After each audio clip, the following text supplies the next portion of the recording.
Hi, I'm Charles Marsala, your host of Awesome Wildlife Effort, a show put together to draw attention towards saving vanishing species and reducing dead zones in our waterways by recognizing people making an awesome wildlife effort. In the first half of our show, we'll meet with U.S. Fish and Wildlife on wildlife trafficking and America's role as a middleman. We'll also meet with environmental scenic artists from the city of New Orleans and two other groups making an awesome wildlife effort. Following these interviews, we'll premiere a documentary entitled Rhino Rescue, created by Derek and Beverly Jobert. The Joberts are award-winning filmmakers whose mission is the conservation and understanding of large predators and key African wildlife species. They provided this video and two others to WLAE in return for our effort to help them raise funds to move 100 endangered white rhinos to Botswana's Okavango Delta, outside the poaching zone in Africa. With the help of receipt from you, our valued viewer, 25 have already been moved, with one calf already being born. Here are Derek and Beverly Jobert to explain their awesome wildlife effort.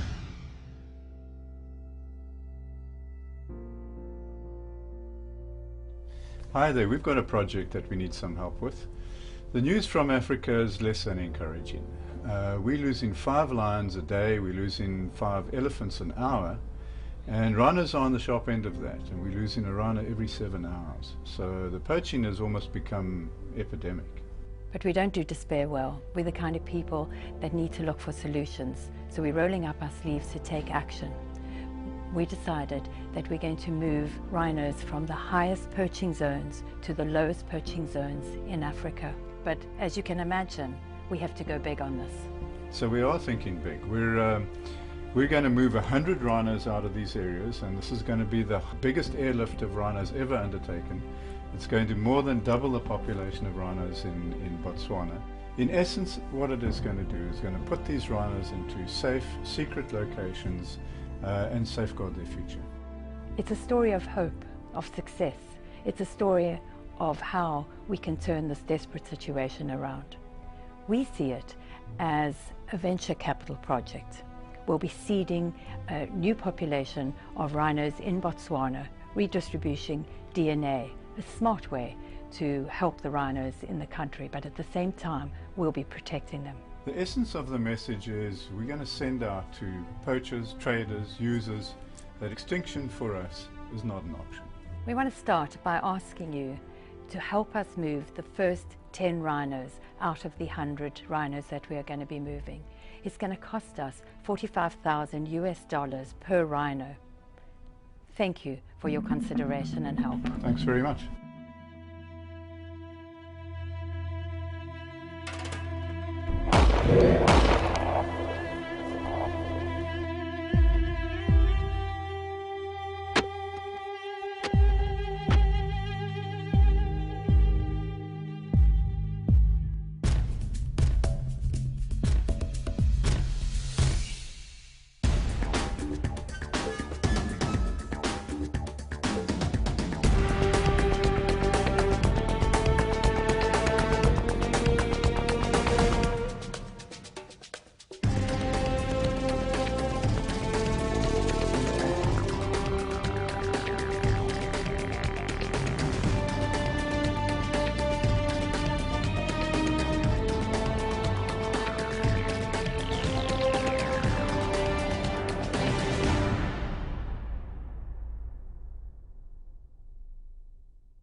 In November 2015, the House of Representatives passed H.R. 2494, the Global Anti-Poaching Act, with a unanimous voice vote. Representative Ed Royce asked for support to motivate the Senate to pass a similar bill, S-27, which is currently in the Senate. Unfortunately, wildlife trafficking is a $7 billion a year business, with the U.S. playing a major role in purchasing endangered species animal parts. And a large percent of those funds are going to organized crime and terrorism.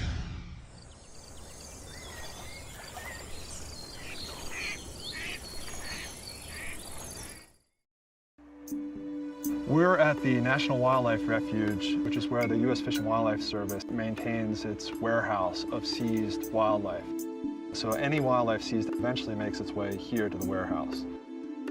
Right now, with the dramatic increase in poaching you've seen over the last couple of years of elephants and rhinos, we want to make a statement that if in fact you're doing this, we will catch you. People really need to understand that this is a species that definitely could become extinct if something isn't done. So they're going to feed this roughly 6 tons of ivory into an industrial rock crusher, the same kind you see on street crews on highways. The main point of this crush is to send a signal to the world, to raise awareness about an international crisis. This is contraband to me. This is ivory that was smuggled into the United States. It was seized by either our agents or our inspectors at the ports, and it is very beautiful carved, but it's worth more on a live elephant. We want Asia to hear this message. We want Africa to hear this message. I specifically want smugglers, the poachers, to hear this message. I did my PhD on elephants and I live in Africa. Coming here to Colorado to see the crush is incredibly moving and inspiring for me. This ivory would never get into commercial market. It has been seized, it's illegal contraband. We have to reduce the demand for ivory, and so by putting this material into commerce, we would essentially be fueling the demand, sending a signal that owning and selling products made from ivory is acceptable. We have to reverse that trend. What came out, let me show you some pieces. Stuffed down in the bottom of some of the tusks were a lot of this type of newspaper. Got a bigger one? Yeah, let's look and see. Well, these are in traditional Chinese, so probably from Hong Kong. It goes in a trail you look at Africa to Asia to the United States. You look at those papers inside those tusks coming that way. The balance that is at issue in many ways is art versus animal. The people buying this wildlife are buying it because they love, in most cases, the art. One of the things we will be considering is the need for the United States to consider a ban on commercial trade of ivory in the U.S. The challenge is, can we get people to see the live elephant, which they, in many cases, they can't and will never see? How do we get them to think about a live elephant the way they think about this sculpture that they see as extraordinary?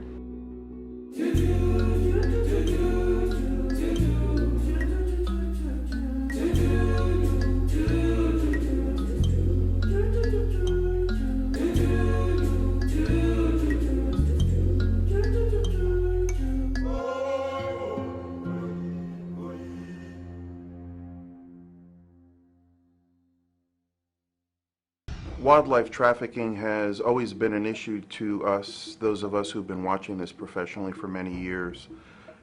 In a sense, this crisis is growing. There are clear indications of it's growing, but it's the world's consciousness of this that's the great change. It's been going on at a lower level with some differences of detail, but we've been seeing massive amounts of ivory moving around, for example, ivory, and there are many others, moving around the world.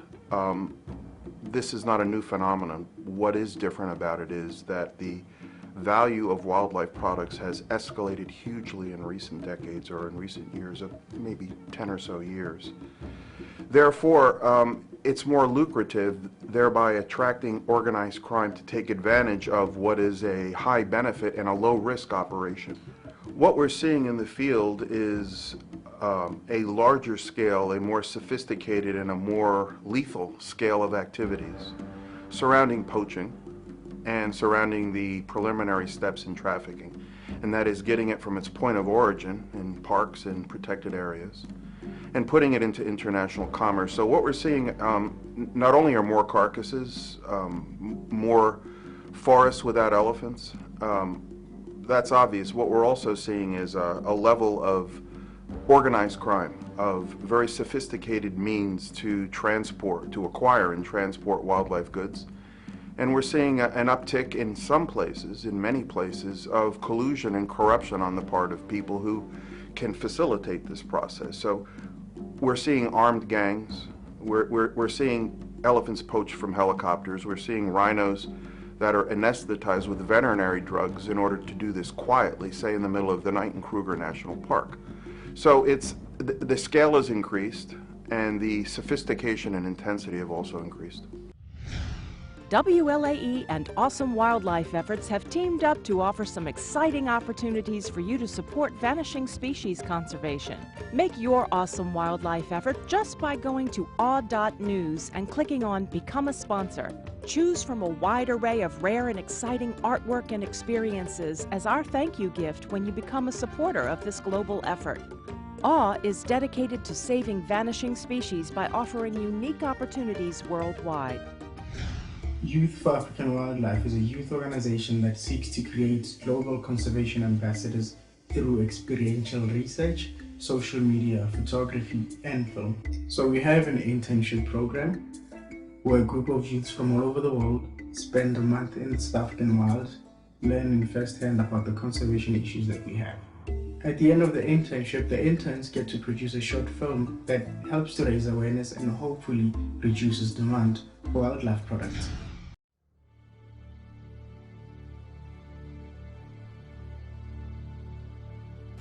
Every 8 hours in Africa, a rhino is poached. The reality is that this mother, Mara, could quickly become one of the 3 rhinos killed a day, making her a mere statistic in the rhino poaching crisis. Her calf would be orphaned and cannot survive in the wild on its own. One rhino came to us and the vets said she's probably not going to make it. She'd been hit with an axe 23 times. You could see the axe marks in the top of her head. You could see her brain.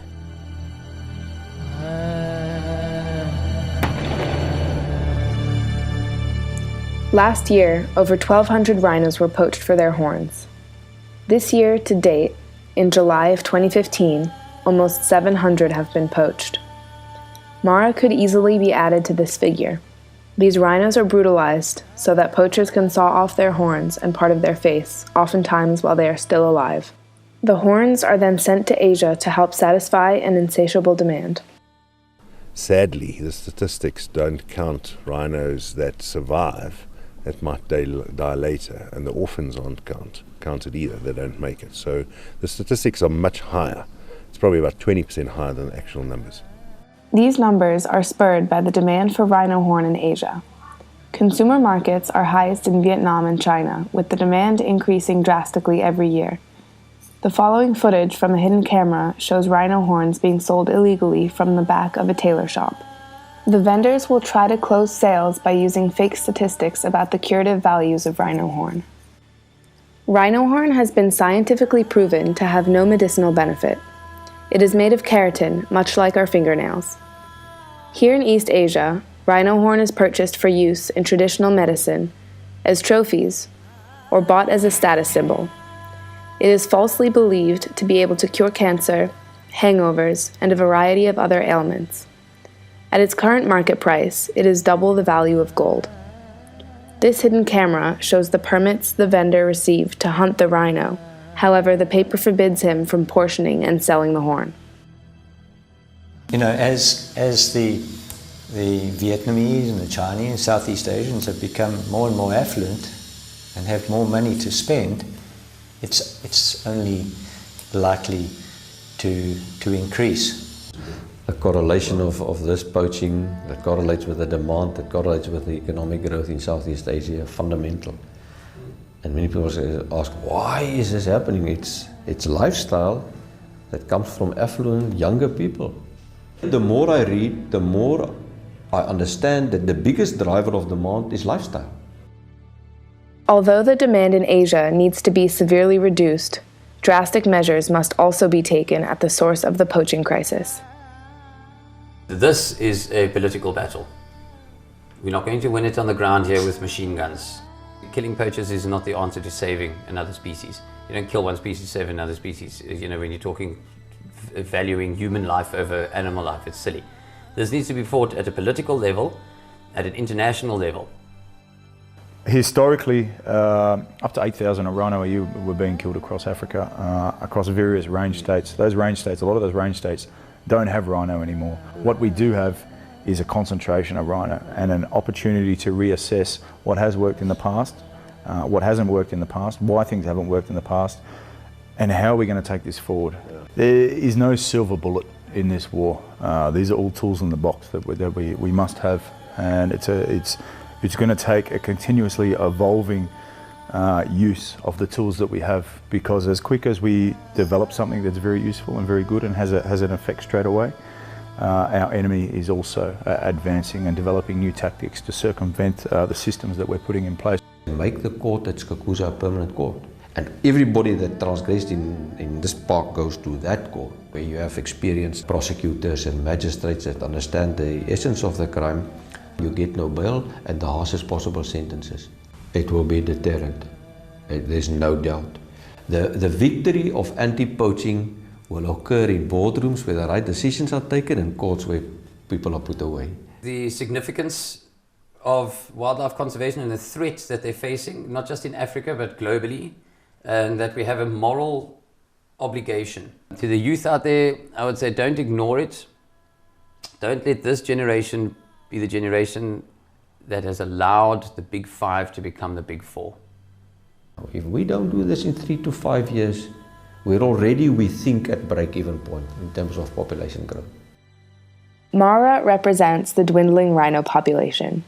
We cannot let the sun set on her. We need to raise awareness and stop the demand now, before it's too late. This is the rhino's last shot.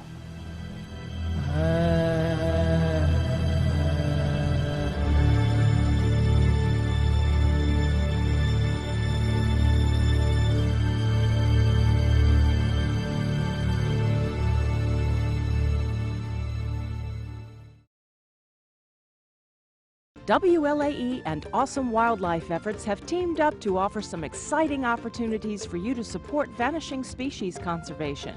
Make your Awesome Wildlife effort just by going to awe.news and clicking on Become a Sponsor. Choose from a wide array of rare and exciting artwork and experiences as our thank you gift when you become a supporter of this global effort.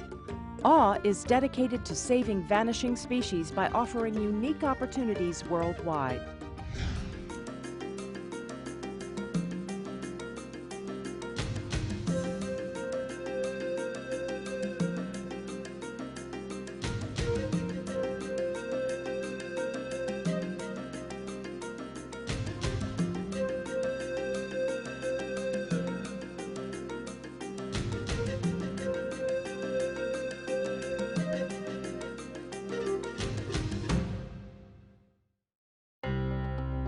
Subscribe to AWE News. We've interviewed numerous people, artists, legislators, people operating sanctuaries, activists who are working hard to save vanishing species. Get involved.